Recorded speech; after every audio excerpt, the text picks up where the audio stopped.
You know how it is, these huge global events happen, and you really want to understand what's actually going on, right? Without getting totally lost in all the noise. Yeah, cutting through it all. Exactly. So that's what we're doing today. We're taking a proper deep dive into the Russia-Ukraine war. We've looked at a whole load of analysis reports, trying to see where it began, who's really involved, maybe where it's going. And our mission really is to pull out the absolute key stuff. So you get a clear picture of the conflict's roots, the major events, which countries are doing what, the consequences, and also tackle that whole messy issue of disinformation. It's crucial. Yeah. And what's really striking, I think, is how this conflict, which feels so immediate, so now, is actually, well, it's rooted in centuries of history. Yeah. Really tangled history. Centuries. Wow. Yeah, both Ukraine and Russia, they trace their origins back to the same place, Kiev on Rus, this medieval state, Yeah. and this shared ancestry. It's a huge deal. But it's also a massive point of contention. Both countries use different takes on that history to kind of fuel their national stories today. So it's not just shared, it's fought over. Precisely. It's a contested past that's absolutely shaping the present. And we have to remember, for long stretches, Ukraine was ruled by others. Yeah. The Russian Empire, then the Soviet Union. Right. That whole experience being under external control, it left a really deep mark on the relationship with Russia. A legacy of connection, sure, but also subjugation. And then the Soviet Union itself, Ukraine was a really big part of that, wasn't it? Oh, absolutely. Hugely important. Agriculture, industry, military. Ukraine was vital. So when the Soviet Union collapsed in '91, that was just monumental. Ukraine got its independence. But Russia still had ties, especially in the east. Exactly. Strong economic links, cultural links, yeah, particularly in eastern Ukraine. There's a large ethnic Russian population there. So independence wasn't like a clean break. I seem to remember hearing about friction pretty early on. You're right. Straight away, really. After '91, Ukraine started looking west, wanted closer ties with the EU, with NATO, and for Russia, that was a big problem. Why specifically? Well, Moscow saw Ukraine as firmly in its backyard, its sphere of influence. So Ukraine looking west felt like a challenge. The 2004 Orange Revolution, that pro-Western movement, Yeah, I remember that. that really drove home this divergence, and it definitely set off alarm bells in Moscow. Okay, fast forward a bit. Things obviously got much, much worse. What were the immediate triggers for the full invasion? Well, the really sharp escalation, that started around 2013, 2014, the Euromaidan protests. Right, that was about the EU deal. Exactly. The Ukrainian president then, Yanukovych, he backed out of an EU association agreement. Big pressure from Russia, apparently. So people hit the streets. They were protesting Russian influence, but also massive government corruption. And Yanukovych was forced out. That seems like a really pivotal moment. It absolutely was. February 2014, he's out. A new government comes in, much more oriented towards the West. But Russia, they saw it completely differently. How so? They framed it as a coup. Backed by the West, illegitimate, And almost right after that, Crimea. What was the thinking there? From Russia's side, and how did everyone else see it? Yeah, almost immediately. Yeah. Russia moved troops into Crimea, that's the peninsula in the south, majority ethnic Russian population. Their justification was, well, they needed to protect Russian speakers, Yeah. and that Crimea historically belonged with Russia. But internationally? Internationally, it was widely condemned, seen as a blatant violation of Ukraine's sovereignty, international law, just an illegal annexation, basically. And following on from that direct action, the conflict then flares up in the Donbas region, eastern Ukraine. That went on for years, didn't it? It did. Started in 2014, same time. The Donbas, that's the Donetsk and Luhansk regions, Russia heavily backed separatist groups there. It became this long, grinding conflict. Weren't there peace agreements? Minsk? Yes, the Minsk agreements. Supposed to bring a ceasefire, pull back heavy weapons, lead to some kind of political settlement, maybe constitutional reform in Ukraine. But they never really worked. Different interpretations of what was agreed, basically.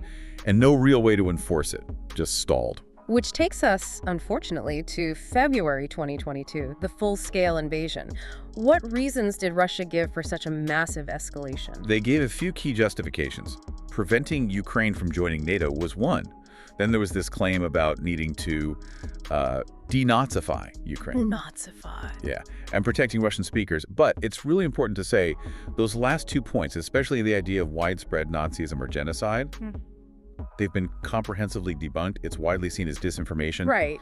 The invasion itself came after months of Russia building up troops on the border and making these demands about NATO, basically rolling back its presence in Eastern Europe. Okay, so let's dig a bit deeper into Russia's motives. It feels like it's more than just NATO, perhaps. When you talk about Putin's geopolitical strategy, what does that actually mean here? Good question.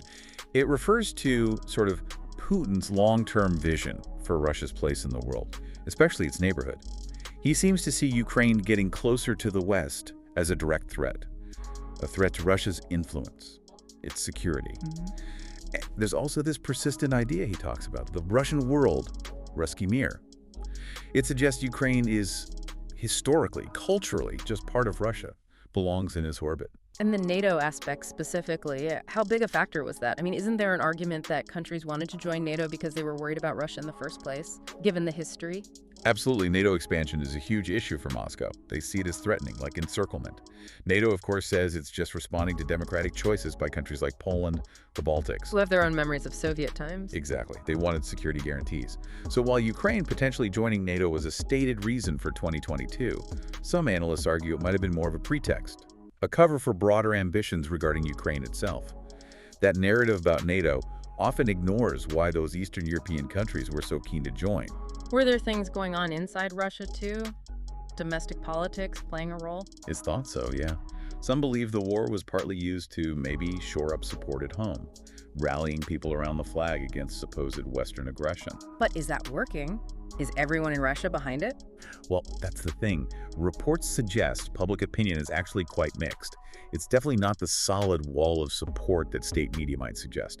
It's hard to know for sure, of course. Okay, this conflict involves way more than just Russia and Ukraine, obviously. Let's talk about the other players.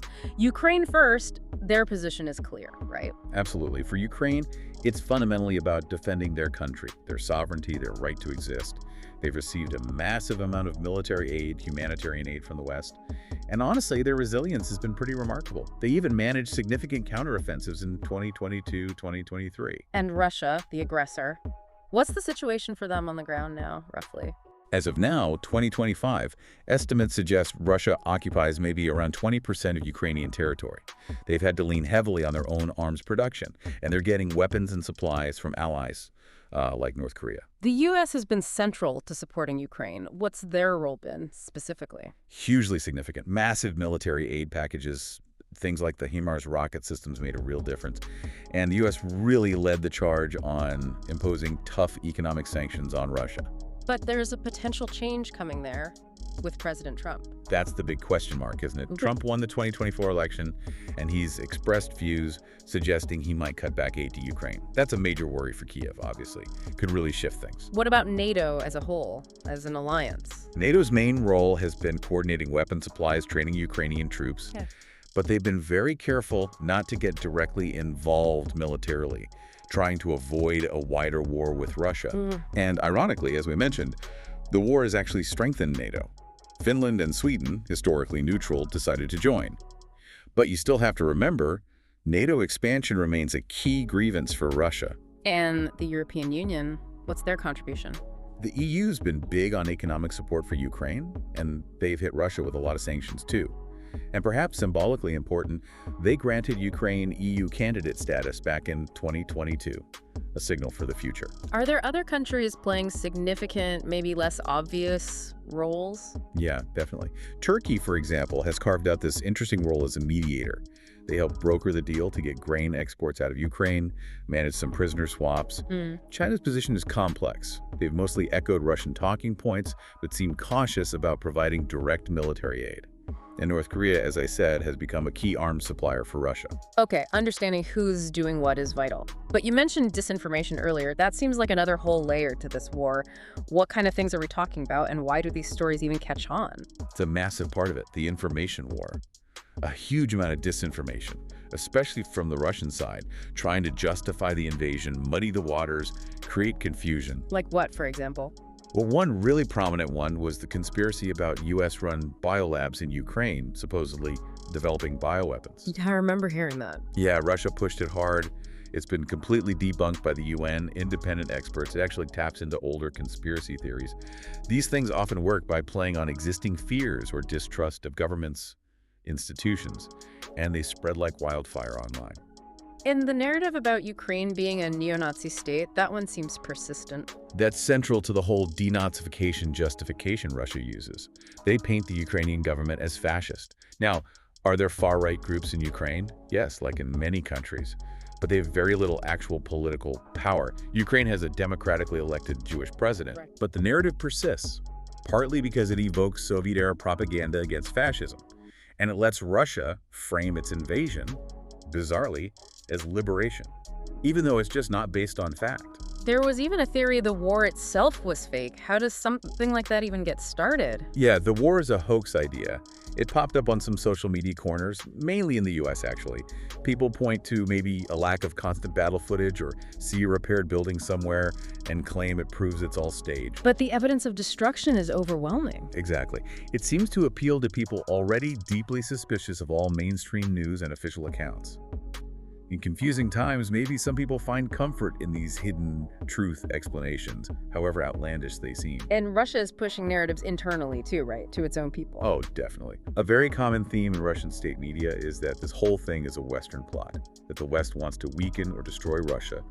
It's a way to rally support, paint Russia as the victim defending itself. Has Ukraine used disinformation too? The scale is vastly different. But there have been some suggestions, that Ukrainian sources might have occasionally exaggerated battlefield successes, for instance.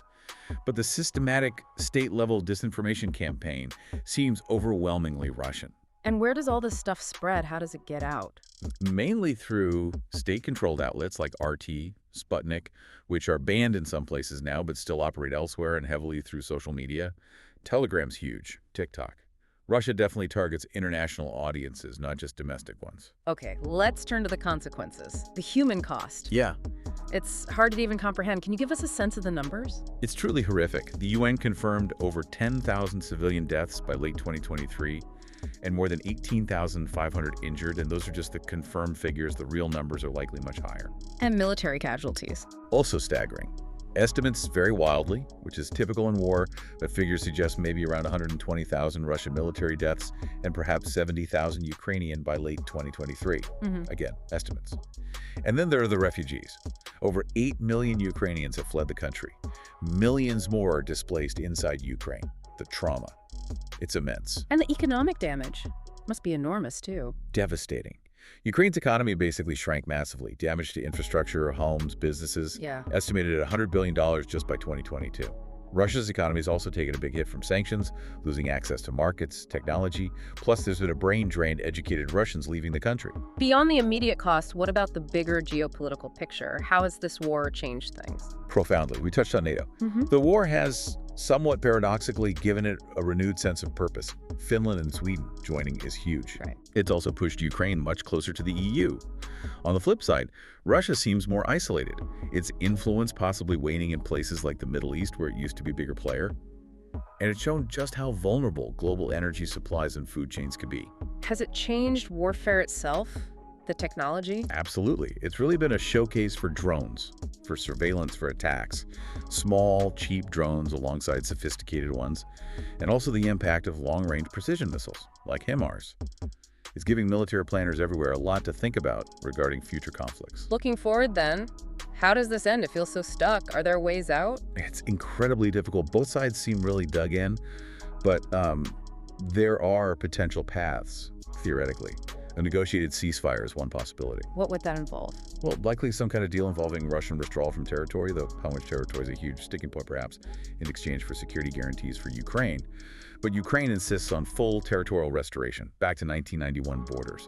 So bridging that gap is massive. Any other diplomatic options? Mediation by neutral countries. Turkey's tried, maybe India, others could emerge. We saw limited success with the grain deal, but a full peace deal. That's remained out of reach so far. What about just ratcheting up the pressure? More sanctions? It's a tool, definitely. Stronger, better enforced sanctions could bite harder. Maybe combined with incentives, offering sanctions relief for concessions. But honestly, Putin seems pretty resistant to that kind of pressure, at least publicly. What about the idea of just arming Ukraine more? Helping them fight to a point where Russia has to negotiate? That's essentially been the Western strategy, hasn't it? Give Ukraine the means to defend itself, maybe even push Russia back, create a stalemate that forces Moscow to talk seriously.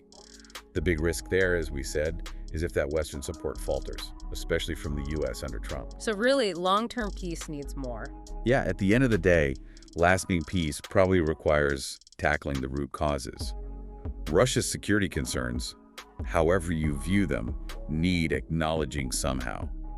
Ukraine's sovereignty absolutely needs guaranteeing, and somehow the poison of disinformation needs to be countered.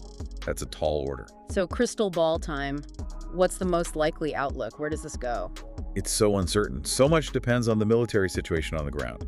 Russia has more people, more shells right now. Ukraine depends heavily on that Western aid pipeline. If U.S. aid is cut significantly. That could really tip the balance, yeah. Yeah. Potentially in Russia's favor, Yeah. at least in the medium term. And politics. Leadership changes. That's the other big factor. If, say, President Trump pushes hard for a quick deal, that could force Ukraine into making really painful concessions, like territory, or maybe formally dropping the NATO bid. Which could look like rewarding aggression. Exactly. That's the danger. It could set a terrible precedent internationally. Are there risks of it getting even bigger? Spreading? Unfortunately, yes. The nuclear rhetoric from Russia, while maybe just talk, is still deeply worrying. And bringing in allies like North Korea, it adds complexity and potential for miscalculation or unintended escalation. And the long view. Whatever happens, what are the lasting impacts likely to be? Well, a really long war could just leave both countries exhausted and weakened for decades, economically, demographically. But the way it ends will reshape European security. Either you get a stronger, more unified NATO facing a diminished Russia, or perhaps Russia feels emboldened, leading to more instability, and global effects on energy, food, alliances. Those will ripple for years. Okay, this is maybe the toughest question. With all the conflicting stories, the propaganda, the fog of war, how can any of us listening actually get a handle on what's true? How do we make sense of it?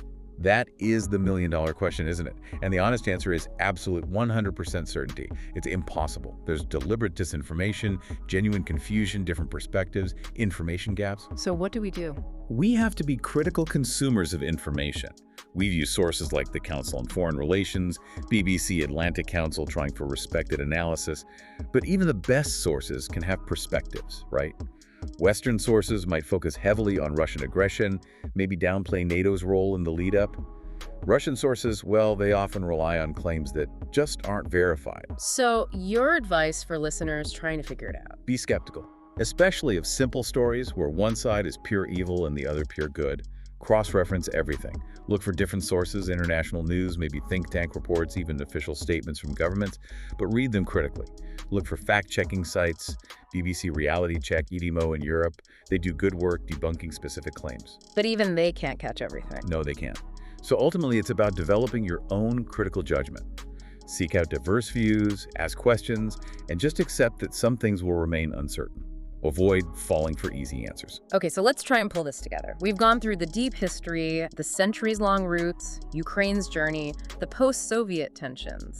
Right, leading up to the Orange Revolution, Euromaidan. Then the 2014 annexation of Crimea, the Donbas War, and finally the full-scale invasion in 2022, driven by Russia's view of geopolitics, NATO concerns, maybe domestic factors, all shrouded in that disinformation fog. And the huge international dimension. Yeah. Ukraine fighting back, massive Western aid. The U.S. role, NATO, the EU, but also Russia finding allies like North Korea, Turkey mediating, China watching. Don't forget the disinformation narratives we talked about, the biolabs and the Nazi claim. And the terrible costs, human lives lost, refugees, economic ruin, plus the big geopolitical shifts, military lessons learned. And the tough path to peace. Ceasefires, diplomacy, sanctions, military aid, all complex, all uncertain, especially with potential political changes like in the U.S. Yeah, the future really hangs in the balance, depends on the fighting, on politics, on aid. It really does. Very fluid. So, maybe a final thought for everyone listening. Considering how connected everything is now, how do you think this war in Ukraine might keep changing the world map, changing alliances, changing security in Europe in ways we maybe haven't even thought of yet? Something to chew on. Definitely a question worth pondering. Thank you so much for sharing all that insight today. It's been incredibly helpful. Glad we could talk it through. It's vital. And thank you all for tuning in to this deep dive. We really hope it's giving you a clearer picture. We encourage you to keep reading, keep learning, keep seeking out different perspectives on this incredibly important and ongoing situation.